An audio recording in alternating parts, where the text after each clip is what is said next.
समाज कल्याण विभागाअंतर्गत असलेल्या विद्यार्थ्यांच्या वसतिगृहामध्ये अत्यंत निकृष्ट दर्जाचं आणि अपुरं भोजन दिलं जात असल्याची धक्कादायक बाब समोर आलेली आहे। विधानसभेत याबाबत तारांकित प्रश्न उपस्थित झाल्यानंतर सरकारनं या प्रकाराबाबत कबुली दिली असून विद्यार्थ्यांना अन्न पुरवठा करणाऱ्या स्मार्ट सर्व्हिसेस या कंपनीला दंड ठोठावल्याचं सांगत या सगळ्या धक्कादायक प्रकाराची थेट कबुलीच दिली गेली आहे।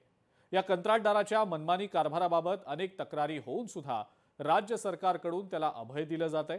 कुणाचा आणि कशासाठी या कंत्राटदारावर सरकारी वरदहस्त आहे हा खरं तर मोठा चर्चेचा मुद्दा आहे। पाहुयात लोकशाही मराठीचा याच संदर्भातला हा खास रिपोर्ट।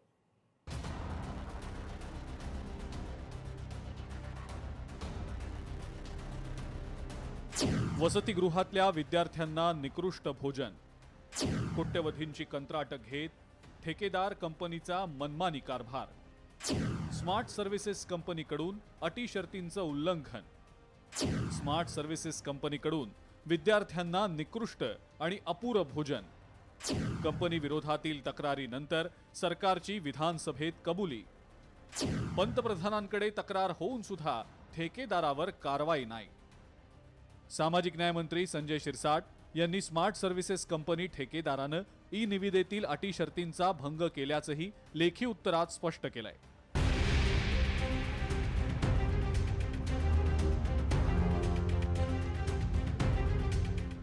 या संदर्भात आमदार नरेंद्र भोंडेकर आणि धर्मराव बाबा आत्राम यांनी विधानसभेत तारांकित प्रश्न उपस्थित केला होता।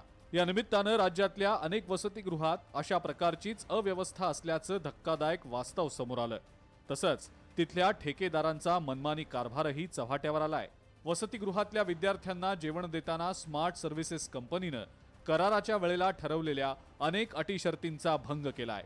या विरोधात अनेक तक्रारी आल्यानंतर संबंधित कंत्राट रद्द करण्याची ही मागणी केली गेली होती। मात्र सरकारनं केवळ दंडाची रक्कम आकारत स्मार्ट सर्व्हिसेस कंपनीला अभय दिल्याची चर्चा आहे। समाज कल्याण मंत्र्यांनी जे आश्वासन दिलेले आहेत आणि त्याच्यामुळे समस्त मागासवर्गीय वसतिगृहांमध्ये जे राहणारे जे मुलं आहेत त्या सर्व मुलांचा फायदा होईल, संपूर्ण महाराष्ट्रात फायदा होईल। त्यांची सुरक्षेचा त्यांचा संपूर्ण फायदा, जे पालक वर्ग आपल्या मुलांना टाकतात तिथे, तर शिक्षणाचा, त्यांचा खाण्या राहण्याचा व्यवस्था या लक्षवेधीच्या माध्यमानं आज शासनाच्या माध्यमानं पूर्ण होईल असं मला वाटतं। वसतिगृहातल्या विद्यार्थ्यांच्या जीवाशी खेळण्याचाच हा प्रकार आहे। स्मार्ट सर्व्हिसेस कंपनी विद्यार्थ्यांना निकृष्ट दर्जाचं भोजन देत असेल तर या कंपनी विरोधात कठोर कारवाई का केली गेली नाही असा सवालही या निमित्तानं उपस्थित झालाय। कॉन्ट्रॅक्ट बेसवर जे शासनाने स्मार्ट सर्व्हिसेसला दिलेलं आहे आपला भोजन पुरवठा करण्याच्या दृष्टिकोनातून, परंतु ते जे क्वालिटी ज्या प्रमाणामध्ये पाहिजे ते क्वालिटी मेंटेन नाही आहे आणि ते वस्तुस्थिती त्यांनी शासनाने सुद्धा मान्य केलं की बरोबर आहार मुलांना मिळत नाही आहे। त्या दृष्टिकोनातून त्याच्यामध्ये बदल करण्याच्या दृष्टिकोनातून राज्य सरकारने विचार केला पाहिजे असं प्रकारचं त्यांना आम्ही सांगितलेलं आहे। स्मार्ट सर्व्हिसेस कंपनीचा स्मार्ट ठेकेदार आहे तरी कोण? सामाजिक न्याय विभागातील हजारो कोटींची अनेक टेंडर्स स्मार्ट सर्व्हिसेसनं मिळवली। चंद्रकांत गायकवाड स्मार्ट सर्व्हिसेस कंपनीचा मालक, मंत्री हसन मुश्रीफ आणि त्यांच्या मुलांचा चंद्रकांत गायकवाड भागीदार। चंद्रकांत गायकवाड राज्य सरकारचा लाडका ठेकेदार ठरलाय, मंत्रालयातील अधिकाऱ्यांचा लाडका एजंट म्हणून परिचित।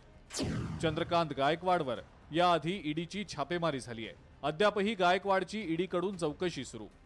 गायकवाड याच्या विरोधात याआधी भाजपचे नेते किरीट सोमय्यांनी केले होते आरोप। आरोपांनंतर गायकवाडनं त्याच्या ब्रिक्स इंडिया कंपनीचं नाव बदलून स्मार्ट सर्व्हिसेस असं केलं। मुश्रीफ यांचा कोल्हापुरातला खाजगी साखर कारखाना ब्रिक्स इंडिया कंपनीच्या नावानं। या चंद्रकांत गायकवाड विरोधात लोकलेखा समितीचे सदस्य अण्णा बनसोडे यांनी 2 वर्षांपूर्वी थेट पंतप्रधान नरेंद्र मोदी यांना पत्र लिहून तक्रार केली होती।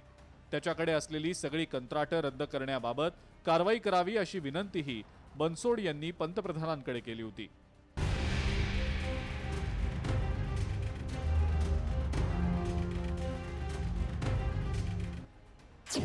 गायकवाडच्या ब्रिक्स इंडिया आणि स्मार्ट सर्व्हिसेस या कंपनीकडे राज्य सरकारची कोणती कामं आहेत पाहूयात। सामाजिक न्याय विभागाच्या वसतिगृहातल्या विद्यार्थ्यांना जेवण पुरवण्याचं कंत्राट, सामाजिक न्याय विभागासाठी सुरक्षा रक्षक, साफसफाई मनुष्यबळ पुरवठ्याचं काम, वखार महामंडळासाठी सुरक्षा रक्षकांसह अन्य मनुष्यबळ पुरवण्याचं काम, मुंबई, पुणे आणि पिंपरी चिंचवड महापालिकेत साफसफाई मनुष्यबळ पुरवण्याचं काम, वैद्यकीय शिक्षण विभागात फळे, अन्नधान्य आणि भाजीपाला पुरवठ्याचं कंत्राट, एसटी महामंडळातल्या बसच्या साफसफाईचं कंत्राट, पुण्यातील बार्टीमधील सुरक्षा रक्षक, साफसफाई आणि मनुष्यबळ पुरवठ्याचं कंत्राट, विविध विभागांची सुमारे 12,000 कोटींची कामं चंद्रकांत गायकवाडच्या स्मार्ट सर्व्हिसेस कंपनीकडे.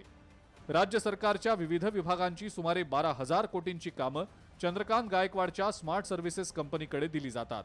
ठेकेदार काम मिळाल्यानंतर मनमानी कारभार करत विद्यार्थ्यांच्या जीवाशी खेळ करतोय.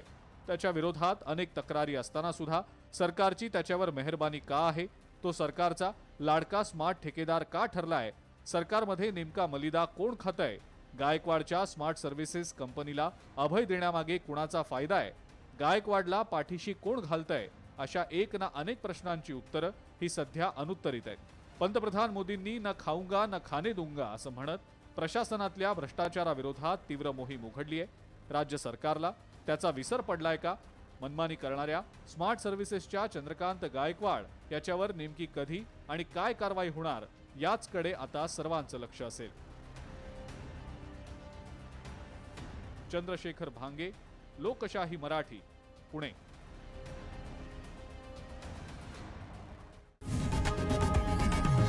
लोकशाही मराठी ऐका, पहा, जागरूक रहा.